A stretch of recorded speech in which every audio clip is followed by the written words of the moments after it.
Hello, everyone. My name is Anthony Clay, and today I will be talking to you about Chapter 7 of Denning's book, The Secret Language of Leadership. Now, this chapter goes over leadership presence, specifically the body language of leadership. Now, the main objective of a leader is to gain the trust of their audience and their followers in order to steer them in the direction they want the organization to go. But the best way to gain the trust of an audience is through communication. But a lot of what we say doesn't come out of our mouths. A good portion of it is how we carry ourselves, our posture, how we present ourselves to other people. So in this chapter, Denning just goes over the basic do's and don'ts of body language. So first, one of the biggest do's is eye contact. This is a good way for a leader to project confidence and to just engage their audience. If there's multiple people you're talking to, it's important to shift your gaze from person to person. I once had a commander he would never make eye contact with anybody. It was the weirdest thing. He'd just sit there and talk to you like this. If there were multiple people in the room, I wouldn't even know who he was talking to. So I kind of didn't have as much confidence as him as I probably should have, even though he wasn't that bad of a commander. Another thing a leader needs to do is to have an open stance, square shoulders, and seem relaxed, calm, and assertive. This is just if you might have a good idea, but if you don't seem confident about it, you won't gain the confidence of your followers. So another thing is to always use gestures when presenting. I've used too many gestures; it just seems over the top, like you're exaggerating. But it's kind of, as Denning put it, a visual punctuation for what you're trying to say. Another thing a leader can do is use silences when presenting. A lot of people feel uncomfortable with silence when talking. They feel they have to fill the space with some kind of noise. It's when you get the filler words that people call them, the uhs or the ums or the ands. But it's not a bad thing just to pause, use your silence, collect your thoughts, and it also gives the audience a chance to digest what you're saying to them. So now I'll go over the don'ts of body language. So one of the first things you don't want to do, you don't want to use notes. It's distracting. People think you don't really know what you're talking about if you're having to constantly reference your notes, or they might not even know if this message is coming from you or from whatever's written on the piece of paper.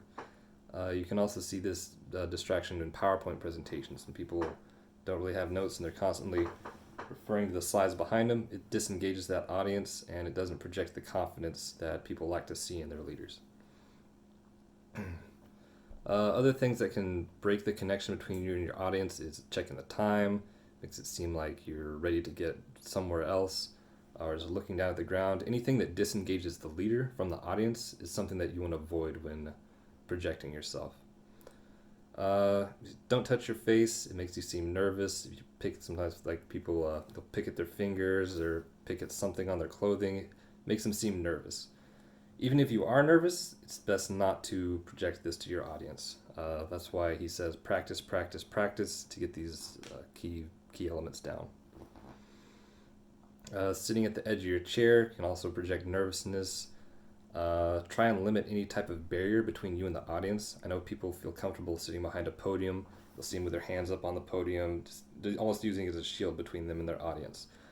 If you step forward towards your audience and engages them, it makes it seem you're confident in what you're saying, and it's just overall gets your message across better. However, if you get too close to your audience, it can be a bit distracting. I know some cultures are different where being close is actually considered not that big of a deal. Try not to seem fake. It's like a fake smile or anything like that. People can catch on to that. If you're going to smile, be genuine. Make sure your eyes are in the smile as well. Over blinking can also seem a source of nervousness. I know I wear contacts. Sometimes my eyes dry out and I blink a lot. I might not be nervous, but when I do that, people think I might not actually be confident in what I'm saying.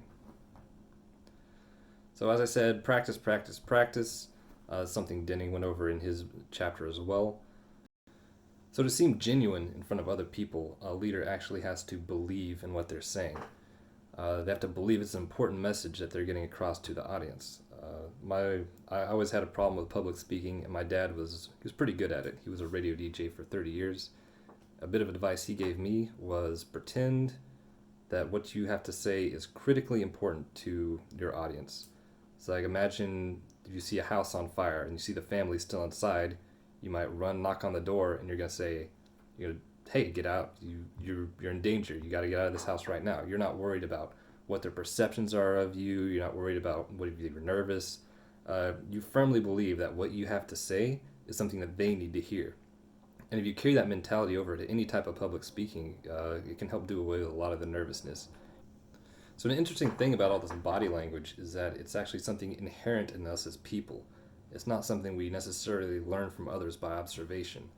Researchers have taken blind people and they observed their reactions to certain things, and their facial expressions and body gestures are really similar to what sighted people do, which shows that it's something ingrained in our own brains, and because of that, we're really good at picking up on other people unconsciously, as well as displaying it unconsciously.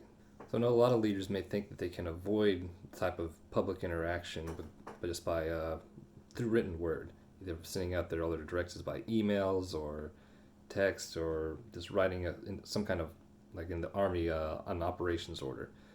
This can't be as effective as face-to-face communication because sometimes a lot of people won't go through the effort to find what's the most important part of your message, and they can't make that same connection as if they're talking to you face-to-face. So if you find that you struggle with these communication skills and using your body language to convey what you're saying, the good news is that it is a skill that can be improved. Didn't even mention how Gandhi, one of the biggest movement leaders in the world, he started out, he wasn't very good at public speaking at all. He tried his hand as a lawyer, he couldn't make any cases. It wasn't until he found a cause that he was really motivated for and could really be passionate about that he was able to become an amazing orator and public speaker.